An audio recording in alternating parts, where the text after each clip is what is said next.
I remember that day like it was yesterday. We were sitting in the small living room of our New York apartment, a place we used to call our refuge. The afternoon sun streamed in through the windows, casting a soft glow on the modest furniture and walls decorated with photos of happy times. Emily was sitting on the couch, her eyes fixed on the pregnancy test in her shaking hands. The silence between us was palpable, filled with expectation and fear. She had tried to find the right time to speak, but there was no right time for news like that. When he finally decided, his eyes met mine, filled with a mixture of fear and hope. "Jack," she began, her voice barely audible, "I'm pregnant." Each word seemed to carry the weight of the world, and I could see the internal struggle she was having to maintain her composure. For an instant, time stopped. My hands were sweating cold and my mind refused to process what I had just heard. Me, a father? The idea seemed surreal, as if it weren't part of my reality. Thousands of thoughts went through my head in a split second. Responsibilities, changes, fears. I felt my heart beating wildly in my chest, a feeling of panic growing rapidly. Emily continued to talk, trying to reassure me. She talked about how difficult it would be, but that we could get through it together. I could barely hear her, lost in a whirlwind of emotions. Her every word seemed to get lost in the void that opened up inside me. The love I felt for her was there, but it was being overshadowed by an overwhelming fear of failure, of not being able to be the father our son needed. Without thinking twice, I stood up abruptly, almost knocking over the coffee table. The need to escape that overwhelming feeling, was irresistible. Emily looked at me with an expression of confusion and pain, realizing something was terribly wrong. "Jack, please don't go," she begged, but I was already on my way to the door. As I turned the doorknob, a million things ran through my mind. I knew I was making the worst decision of my life, but the fear was greater than anything else. I left without looking back, the sound of the door closing echoing in the hallway. I left Emily there, alone and pregnant, with a broken heart and an uncertain future. As I walked down the stairs of the building, each step felt heavier than the last. The reality of what I had done began to set in, but I couldn't go back. Cowardice had won at that moment. I walked out into the New York night, trying to escape my own demons, but knowing they would follow me wherever I went. In the days that followed, I was consumed by fear and uncertainty, feelings that seemed to grow exponentially with each passing moment. My mind was in a state of constant agitation, a storm of thoughts that gave me no rest. I couldn't sleep, eat, or think clearly. Every time I closed my eyes, I saw Emily's face, her eyes full of pain and despair, and the image of the positive pregnancy test. Instead of facing reality, I decided to run away. With a small suitcase and a heavy heart, I bought a bus ticket across the country to Los Angeles. The trip was long and lonely, and I spent every mile trying to justify my decision. I convinced myself that starting a new life was the best thing for me, that running away from my problems was the only solution. However, a part of me knew I was making the biggest mistake of my life. Upon arriving in Los Angeles, the vastness of the city swallowed me. The feeling of anonymity was both comforting and oppressive. I was in a place where no one knew me, where I could reinvent myself and try to forget the past. I got a small apartment in an unfamiliar neighborhood and started looking for work. The daily grind of interviews and job searches gave me a temporary sense of purpose, but the emptiness persisted. I soon got a job at an advertising agency, something I always wanted to do. Days at work were busy, and the pressure of campaigns and tight deadlines helped distract my mind. I made new friends, started going to parties and events, trying to convince myself that I had left everything behind. The frenetic social life of Los Angeles seemed like the perfect antidote to my inner demons. Despite attempts to move on, the nights were the worst. Alone in my apartment, without the constant noise of the city to distract my thoughts, the memories came flooding back. Every sound, every shadow seemed to bring back the guilt and regret. It reminded me of Emily, of our life together, of the dreams we had shared. The image of the pregnancy test, and her face never completely disappeared. Occasionally I thought about calling Emily, apologizing, and trying to explain my reasons. However, Shame and fear of being rejected held me back. I knew my words wouldn't be enough to repair the damage I caused. As the months passed, that hope became more and more remote, and I sank deeper into my new life, desperately trying to convince myself that I was doing the right thing. Thus, the days turned into months, and the months into years. Life in Los Angeles moved on, but the emptiness inside me never went away. Every work achievement, every new friend, every new relationship seemed shallow compared to what I had left behind. Deep down, I always knew that I was running not just from Emily, but from myself, and that no matter how hard I ran, I could never escape the truth. In Los Angeles, life seemed to move at a fast pace, and I got a job at a renowned advertising agency. I dove headfirst into work, finding solace in the heavy load of tasks and tight deadlines. The constant pressure of advertising campaigns allowed me, for a few moments, to forget the past. Each new project was a chance to prove myself, to show that I could be successful, even if I was shirking my deepest responsibilities. I quickly adapted to the new routine. Mornings were filled with meetings and brainstorming, afternoons with executions and reviews, and nights often stretched into overtime to make sure everything was perfect. I made new friends among my coworkers, vibrant and ambitious people who, like me, were looking for success. Together we went to parties and social events, immersing ourselves in the Los Angeles nightlife with youthful enthusiasm. I started dating again, trying to fill the void I felt. I met several interesting women, each bringing a new perspective and distraction.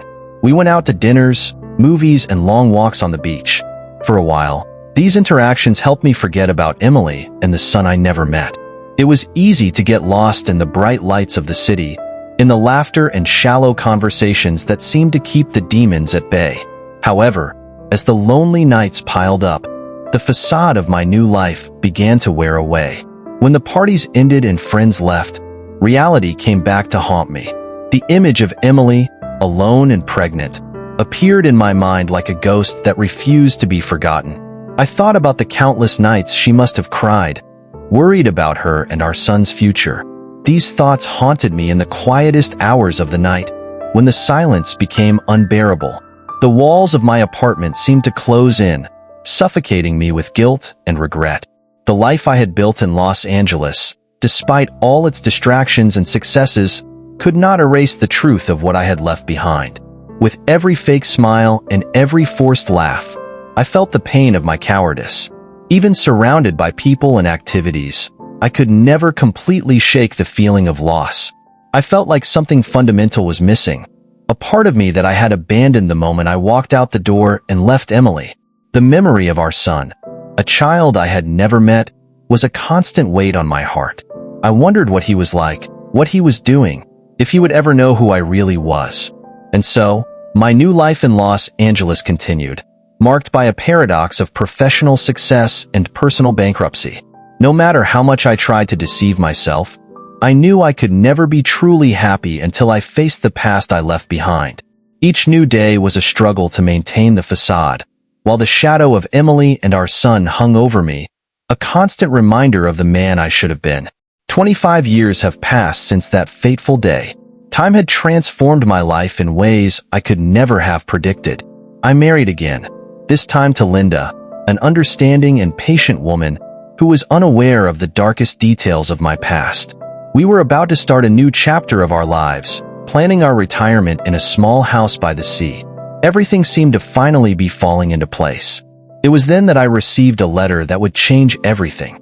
In the digital age, a physical letter seemed something out of the ordinary, a vestige of times gone by. When I saw the sender, my heart sank. It was from Emily. With shaking hands, I opened the envelope and began to read the words that would take me back to the past I had tried so hard to forget. Emily had found me through social media, and when I read her message, I felt like the ground was opening beneath my feet. She informed me that our son, Michael, wanted to meet me. Michael, a name I had never known, but which instantly became the most important word in my vocabulary. The shock was immense. I imagined that I had been completely forgotten, that Emily and our son had moved on without me. Knowing he wanted to meet me brought an avalanche of emotions. Fear, guilt, hope. The past was knocking on my door, demanding to be confronted. In the days that followed, I was paralyzed, unable to fully process what it meant. Linda noticed my agitation and asked me what was going on. I told him the truth, every detail I had hidden for so long. She listened silently, her eyes full of understanding and empathy. "You need to go," she said finally. "This is your chance to right the wrongs of the past." Something inside me knew that this was the opportunity one had been waiting for, even if unconsciously, for all these years. The guilt and regret that haunted me finally had a chance to be faced. The idea of meeting Michael, of looking into his eyes and asking for his forgiveness, was both terrifying and redemptive. I knew I couldn't continue living without at least trying. I decided to accept Emily's invitation and travel back to New York. The city where it all began now seemed like uncharted territory, a place where memories of the past and possibilities of the future would collide. My mind was a whirlwind of thoughts as I prepared the trip. What would I say to Michael? How would he receive me? And more importantly, would I be prepared to deal with the consequences of my actions? When I finally boarded the plane, I felt a mix of emotions. There was a deep fear of the unknown, but also a small spark of hope. Hope that somehow I could find redemption. I knew the journey would be difficult, but I was determined to face my past and pursue the chance to build a new relationship with my son. I decided to accept the invitation and travel back to New York. The decision was followed by a wave of anxiety and preparation. Linda, my current wife, was a pillar of support throughout the process. She helped me organize the trip, booking flights and accommodation, even though I saw the worry in her eyes. "You need to do this, Jack," she told me with a softness that only someone who truly cared could have. His words were a mix of encouragement and fear of the unknown.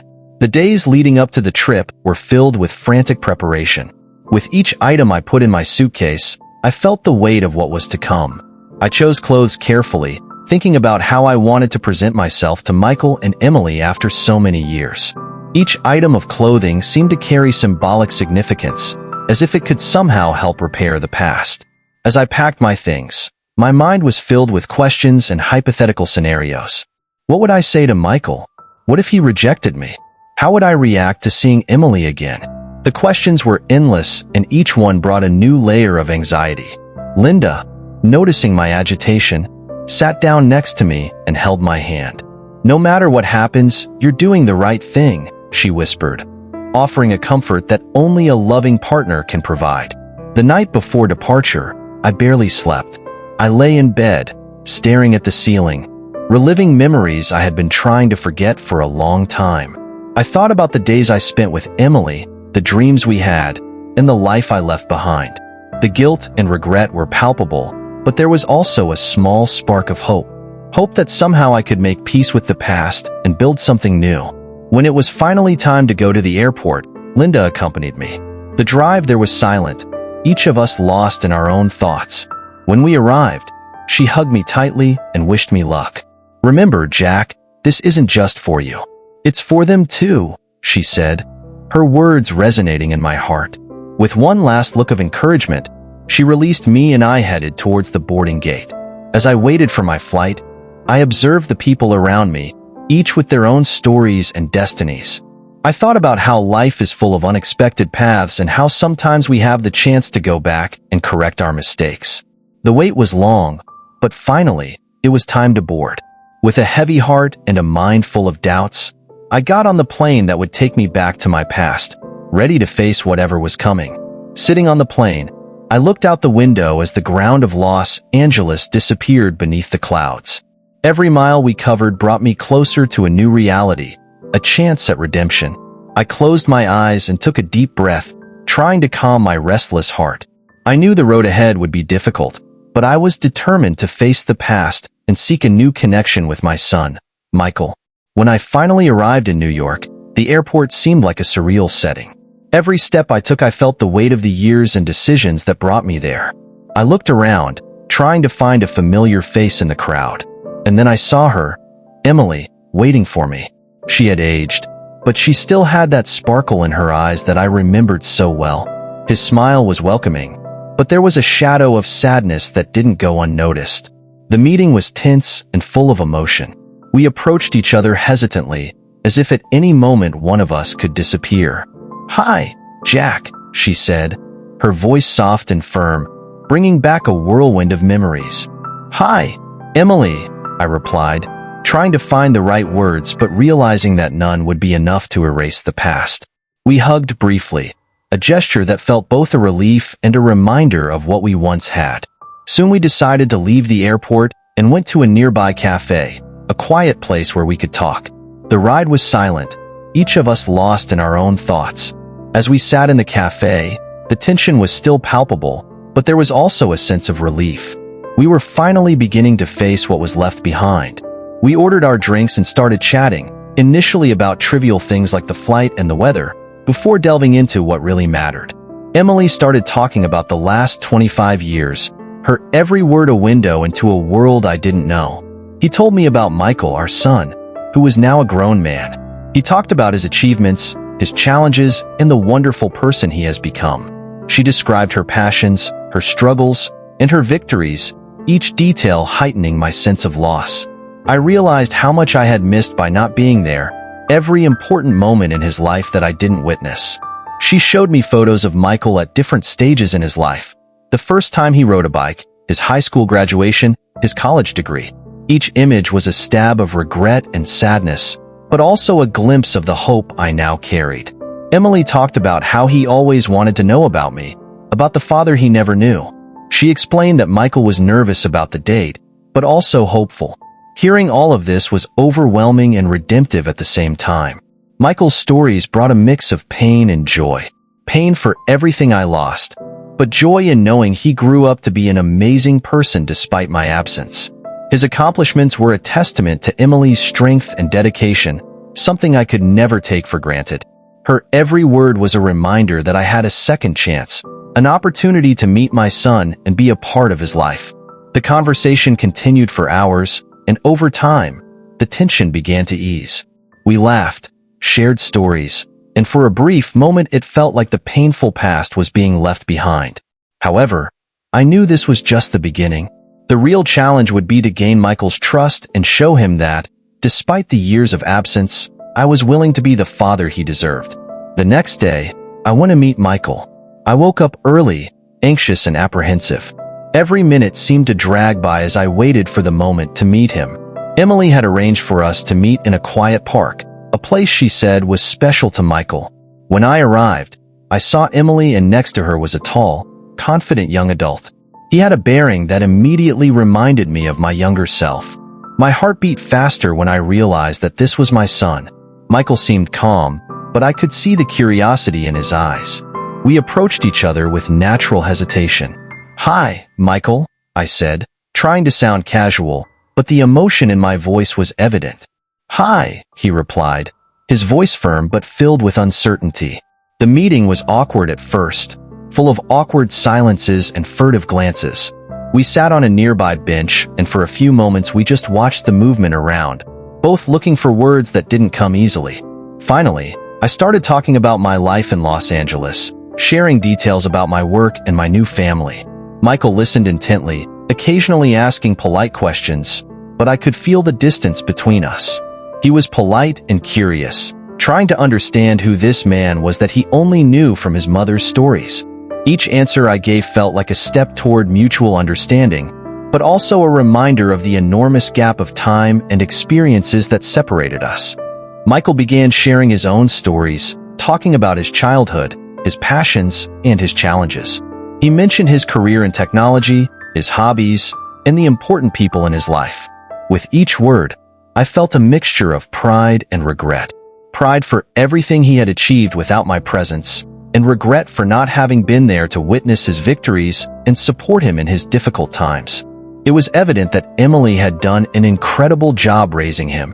Despite exchanging stories and making an effort to connect, there was an invisible barrier between us that only time could break down. Every smile seemed a little forced, every laugh a little hesitant.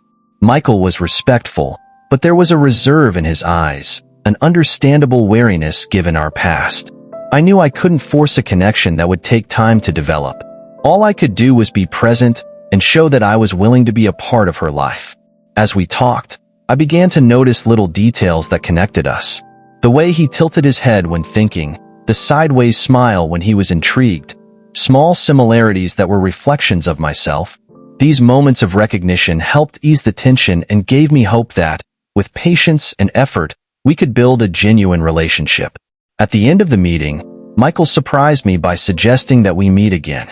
"Maybe we can go out for lunch sometime," he said, a faint smile on his lips. My heart was filled with hope. "I'd love to," I replied, trying to hide the emotion in my voice. He knew this was just the beginning of a long journey, but the simple suggestion of a second date was a sign that there was a chance for redemption. We said goodbye with a brief hug, still a little awkward, but full of unspoken promises. As I walked back to the hotel, I felt a new determination rise within me. Meeting Michael had been a crucial step, and now, more than ever, I was determined to be part of his life. The road ahead would be full of challenges, but I was ready to face them, one step at a time. I spent the next few weeks in New York, determined to make up for lost time and build a relationship with Michael. I decided to extend my stay, something that Linda completely supported, understanding the importance of this moment for me. Michael, although initially reserved, began to open up, taking me to see his favorite places in the city. Each place had a story, a piece of his life that he shared with me, and each visit was a new opportunity to get closer. We started in Central Park, where he liked to run and think. We walked the trails, chatting about light topics at first. I told him about my life in Los Angeles, about working at the advertising agency, the campaigns I was proud of, and life with Linda. He listened with interest, and little by little, our conversations became deeper. Michael began to share his own dreams and ambitions. He was working at a technology startup and had big plans for the future. Sunday breakfasts have become a tradition. We'd go to a little diner near Emily's apartment, where we discuss everything from technology to philosophy. Michael impressed me with his intelligence and worldview. There were times when he reminded me so much of my younger self that it was almost painful. However, at the same time, these moments were incredibly comforting, as I saw a reflection of myself in him. It was as if, despite my absence, a piece of me had lived on through him. Michael also took me to his favorite place, an old bookstore in Greenwich Village. We spent hours there, leafing through books and discussing authors and ideas. I discovered that he had a passion for science fiction and philosophy, areas that I also enjoyed. We shared book recommendations and often left with piles of new reads. These visits became a way for us to connect intellectually, something I deeply valued.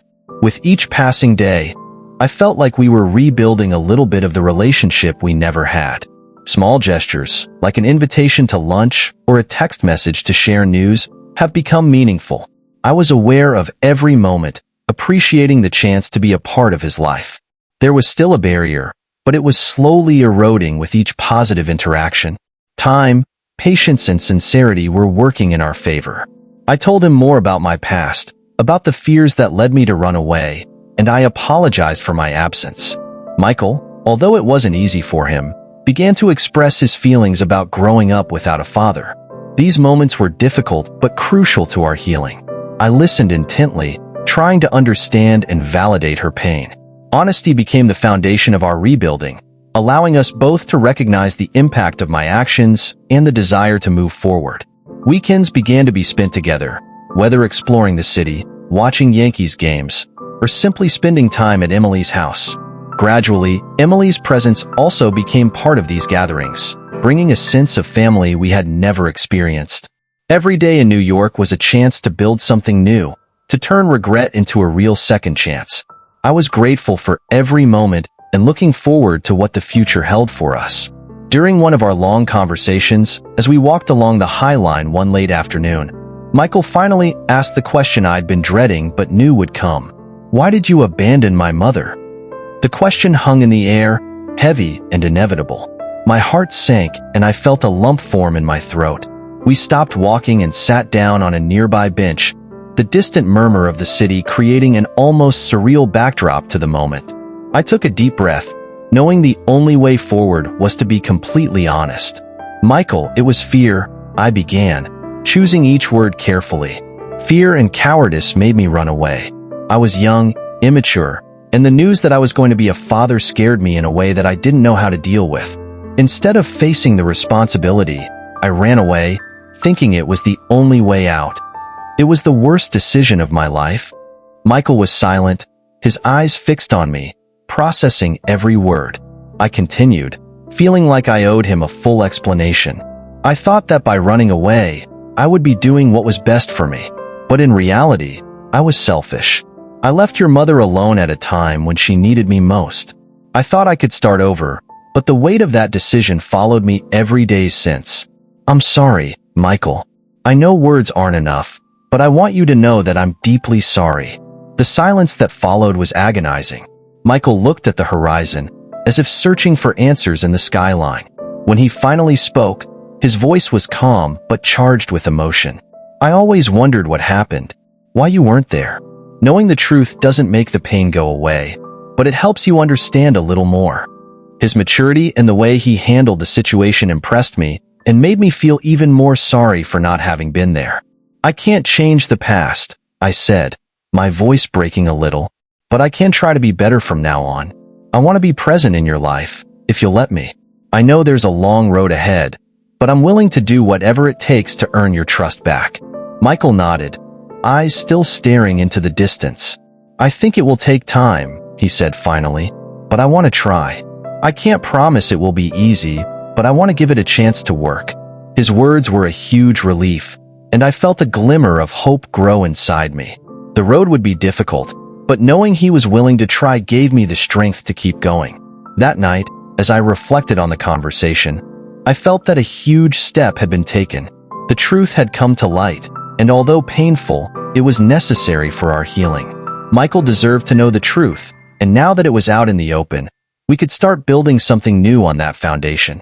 I knew there would still be many challenges ahead, but I was determined to face each one of them with honesty and commitment. From that moment on, our conversations became deeper and more meaningful. We began to address issues that were previously avoided, and this helped us understand ourselves better. I felt like we were finally starting to connect in a true way, a way that would only be possible with truth as our foundation. Every day was a new opportunity to show Michael that I was there to stay, ready to be the father he deserved. When it was time to return to Los Angeles, I felt a mix of emotions that were difficult to describe. Michael and I had spent intense weeks together, and now, parting seemed harder than I imagined. On the day of my departure, we met in the same park where we had our first date. The morning sun cast a soft light over the landscape, creating an almost poetic atmosphere for our farewell. Michael hugged me, a gesture that carried much more than simple words could express. I want to keep in touch, he said, and the sincerity in his eyes touched me deeply. We still have a lot to talk about and learn about each other. His voice was firm, but I could see the contained emotion mirroring my own. I promised him that I would be available whenever he needed me and that we would do our best to maintain constant communication. Emily was there too, and we had a heart-to-heart before I left. We agreed to maintain a cordial relationship, putting Michael first. She thanked me for coming and for being willing to be a part of our son's life. What matters now is the future, she said, and her words echoed in my mind as we said goodbye.